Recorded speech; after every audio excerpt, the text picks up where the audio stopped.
मैं आदरणीय पूनम जी के गृह पर बैठा हुआ हूँ और मुझे मन में ऐसा विचार आया क्यों न इनकी वीडियो बनाई जाए। अब वीडियो क्यों बनाई जाए उसका मैं छूसू परिचय दूंगा कि इन्हों का जो त्याग और तपस्या है समाज के लिए मैंने शायद किसी और में नहीं पाई, और वो इतनी अच्छी है। उस प्रतिभा को देखते हुए मैं इनसे एक ही प्रश्न करना चाहता हूँ। वो प्रश्न ये है, पूनम जी अपना पहले परिचय दें। सभी साथियों को जय भीम और संविधान दिवस की हार्दिक मंगल कामनाएं। मैं पूनम अम्बेडकर दिल्ली से हूँ और सोशल वर्क करती हूँ। समाज में अंधविश्वास पाखंड को दूर करने का काम करती हूँ, महिलाओं को समझाती हूँ। और आज हमारे यहाँ पर डॉक्टर राजेंद्र जी आए हुए हैं। डॉक्टर ही लगाऊंगी क्योंकि PhD किए हुए हैं। तो पूनम जी मेरा एक छोटा सा प्रश्न है। आपकी प्रतिभा को देखते हुए आपने समाज में बहुत कुछ देखा है, जगह जगह गए, बड़े बड़े प्रोग्रामों में गए, अटेंड किए हैं, और आपकी प्रतिभा को देखते हुए मेरा एक प्रश्न छोटा सा ये है, ये हमारा भारत जो है विकासशील से विकसित कैसे हो सकता है? अपने विचार प्रस्तुत करें। देखिए, हमारा जो देश है वो विकसित सिर्फ और सिर्फ शिक्षा से हो सकता है, क्योंकि जिस देश के लोग शिक्षित होंगे उनका दिमाग भी बढ़ेगा और नौकरी वगैरह तो कर ही सकते हैं। उससे बिजनेस के लिए माइंड जो है वो खुलेगा और बिजनेस के रास्ते पर भी चलेंगे लोग। तो सबसे बड़ा जो शिक्षा है हमारी, वो धीरे धीरे बहुत महंगी होती जा रही है, जिससे जो गरीब परिवार से जो लोग हैं वो अपने बच्चों को पढ़ा नहीं पा रहे हैं। और सबसे जो हमारे देश में अगर बच्चे नहीं पढ़ पाएंगे तो देश पीछे चला जाएगा। और अगर देश को विकसित करना है तो हमारे जो आने वाली जनरेशन है उसका शिक्षित होना बहुत ज़्यादा जरूरी है। आपने बहुत अच्छा बताया।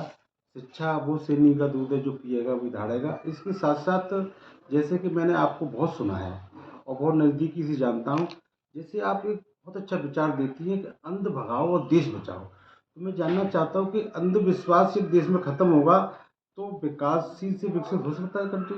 बिल्कुल। जो हम लोग जिस चीज़ से हमें कोई फ़ायदा ही नहीं है, अगर हम उस पर पैसा अपना खर्च करेंगे, वो पैसा हम चाहे तो अपने बच्चों की शिक्षा पे यूज़ कर सकते हैं, उस बच्चों की शिक्षा पे लगा सकते हैं। और उससे बच्चा हमारा जो है, जो बच्चे को चाहिए वो हम खरीद कर दे सकते हैं।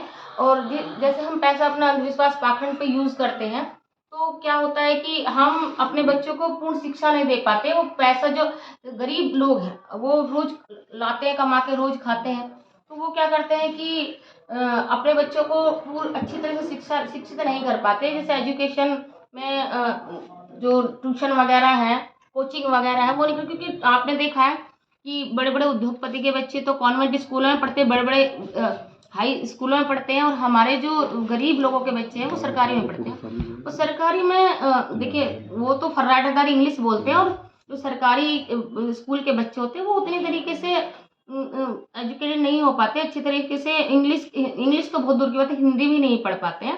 तो हम अपने बच्चों को अगर ठीक से पढ़ाना, देखिए हम उस लेवल तक नहीं जा सकते कि भाई कॉन्वेंट स्कूल में पढ़ाया जाए, लेकिन सरकारी में पढ़ाकर हम अपने बच्चों को ट्यूशन लगा सकते हैं। अपने बच्चे को वो बेसिक चीज़ें दे सकते हैं जो हर बच्चों की ज़रूरत है।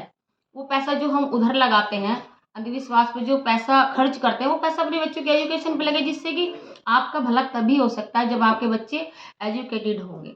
और एजुकेटेड तभी हो सकते हैं जब आप अपने बच्चों को अंधविश्वास पे पैसा ना खर्च करके अपने बच्चे की एजुकेशन पे लगाएं। मतलब आपका कहने का तात्पर्य ये है कि सुबह 2 घंटियाँ बजती हैं, एक विद्यालय की और एक मंदिर की, तो हमें अपने बच्चों को विद्यालय में भेजना चाहिए। देखिए, मंदिर के अंदर मैं आपको एक छोटी सी कहानी सुनाना चाहती हूँ कि एजुकेशन के ऊपर ही है। चैनल के माध्यम से अगर समझने वाले लोग हैं तो समझ ही जाएंगे कि दो बच्चे हैं। एक बच्चे को हम शुरू बचपन से, दोनों बच्चे एक ही उम्र के ले लेते हैं, तो एक को मंदिर भेज देते हैं और एक को स्कूल भेज देते हैं। धीरे धीरे बच्चे जो हैं बड़े हो रहे हैं, एजुकेशन लेने के लिए स्कूल में जा रहा है बच्चा, स्कूल की घंटी सुन के जा रहा है, और एक मंदिर की घंटी की तरफ जा रहा है। डेली वो पूजा पाठ कर रहा है, मंदिर की सफाई कर रहा है, मूर्ति को नहला रहा है, धुला रहा है, खाना पीना खिला रहा है। और एक बच्चा अपनी एजुकेशन पूरी कर रहा है। अब धीरे धीरे बच्चे दोनों बड़े हो रहे हैं, तो एजुकेशन वाला भी बड़ा हो रहा है, वो भी एजुकेशन ले रहा है, और जो मंदिर में जाने वाला बच्चा है वो भी बड़ा हो रहा है। तो अब मुझे एक सवाल उठता है यहाँ पर आकर कि भाई नौकरी जो है वो किसकी लगेगी, माइंड जो वो किसका खुलेगा। तो मैंने ज़्यादातर ये क्वेश्चन किया है, जैसे अब हम प्रोग्रामों में जाते हैं, स्पीच देते हैं, तो महिलाओं से ये क्वेश्चन करती हूँ कि भाई नौकरी अब किसको मिलने वाली है। तो वो सीधा कहती हैं कि जो एजुकेट बच्चा है उसको मिलेगी, जिसने एजुकेशन ली है। तो मैंने कहा क्यों भाई, भगवान की जो सेवा कर रहा है, जो दिन रात मंदिर में जा रहा है, जो भगवान को भोग भी लगा रहा है, जो मंदिर में झाड़ू भी लगा रहा है, सफाई कर रहा है, एक तरफ तो आप बोलते हो कि सब कुछ भगवान देने वाला है, तो वो बच्चा तो उसी भगवान की सेवा पानी कर रहा है ना, पूजा पाठ भी कर रहा है, खिला रहा है, पिला रहा है, धो रहा है, मंदिर सब कुछ कर रहा है, तो उसकी नौकरी क्यों नहीं लगेगी।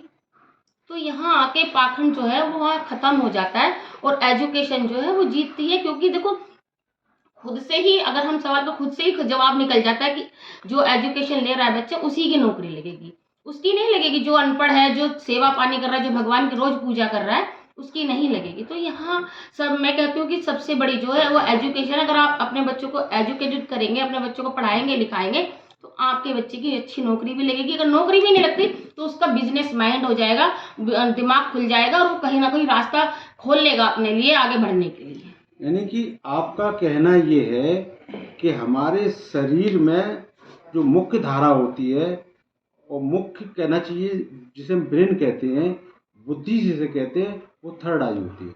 देखिए मैं कहती हूँ कि भारत में जो शिक्षा है वो फ्री होनी चाहिए, स्कूलों में फ्री होनी चाहिए। अगर शिक्षा फ्री है तो देश का विकास करने से कोई नहीं रोक सकता। मान लो आपको प्रधानमंत्री बनाया जाए तो शिक्षा फ्री कैसे करेंगे? देखिए ऐसा है, ये सब कुछ हमारे ही हाथ में है। ये कॉन्वेंट स्कूल खुलवाने वाले भी तो सरकारी है। अगर वो अच्छी एजुकेशन सरकारी स्कूलों में दे दे, वो अच्छी फैसिलिटी स्कूलों में दे दे और इन कॉन्वेंट स्कूलों को बंद करवा दे, तो जाहिर सी बात है कि हमारा जो देश है वो विकसित हो जाएगा। जो आपने देखा होगा जो दूसरी कंट्रियाँ है, थाईलैंड देख लो, चीन देख लो, सब पढ़े लिखे हैं। नेपाल देख लो, जो मतलब नेपाल से आगे जो थाईलैंड है और क्या कहना है ये जापान है, सब पढ़े लिखे हैं। तो देख लिए कहाँ से कहाँ पहुंच गई उनकी टेक्नोलॉजी, और आज हम वहीं घंटा बजाने पे लग रहे हैं। अभी मैं एक उदाहरण और दे देती हूँ कि हमारे जो भारत देश में जो भी वर्ल्ड कप हुआ, तो आपने देखा कि भारत देश में कितनी पूजा पाठें हुई, यहाँ तक कि खिलाड़ी भी मंदिरों में गए और पूजा पाठ भी की, लेकिन रिजल्ट क्या निकला? जीरो, हार गए। और देखिए दूसरे देश के आके ऑस्ट्रेलिया वाले वर्ल्ड कप लेकर चले गए, जबकि वो सिर्फ अपने पर विश्वास था, उन्हें अपनी पूरी टीम पर विश्वास था, उन्हें अपनी मेहनत पे विश्वास था। लेकिन इन लोगों को किस पे विश्वास था? भगवान पे, आस्था पे। और ये मंदिरों में चक्कर काटते रहे, इनको अपने ऊपर विश्वास नहीं था। अगर अपने ऊपर विश्वास होता या अपनी पूरी भारत देश के लोगों को अगर अपनी पूरी टीम पे विश्वास होता, ये घंटे ना बजाकर अगर वो अपनी टीम पर विश्वास दिखाता तो शायद हम वो वर्ल्ड कप जीत लेते। मैं अब वंदना जी से ये पूछना चाहूँगा कि आप अपनी मदर से कितनी संतुष्ट हैं? वो होता है। आप इनके विचारों से संतुष्ट हैं कि नहीं? जी हाँ, वो संतुष्ट हैं। विचार अच्छे लगते हैं? जी हाँ, बहुत अच्छे विचार हैं इनके। जी हाँ। तो आपको और कुछ कहना चाहेंगे इस विषय पे? कुछ नहीं कहना चाहेंगे। बहुत अच्छा। देखिए बहुत अच्छे विचार दिए पूनम जी ने, और पूनम जी ने वो सारगर्भित सार दिया है, जिसका मैं अपने शब्दों में वर्णन करना चाहूँ तो ये होगा कि कोई चीज़ गलत नहीं है, न मस्जिद गलत है, न गुरुद्वारा गलत है, न मंदिर गलत है। ये चीज़ें सिर्फ बनाई गई थी, इसके लिए बनाई गई थी, कर्म को याद दिलाने के लिए। कुछ लोगों ने इसको मैनिपुलेट करके धंधा बना दिया, और धंधा बना दिया तो वो क्या, धर्म एक धंधा है, आदमी उसमें अंधा है। तो इस तरह से, और धर्म क्या है? धर्म कोई भी हो, धर्म वो बिजली का नंगा तार है, जो छुओगे तो जल जाओगे। तो धर्म को हमें छूने नहीं चाहिए। इसी के साथ मैं अपने शब्दों को विराम देता हूँ, और ज़्यादा न कुछ कहते हुए सभी साथियों को मैं अपने अंतर्विभीषिका से सादर साधुवाद, सादर साधुवाद, साधु।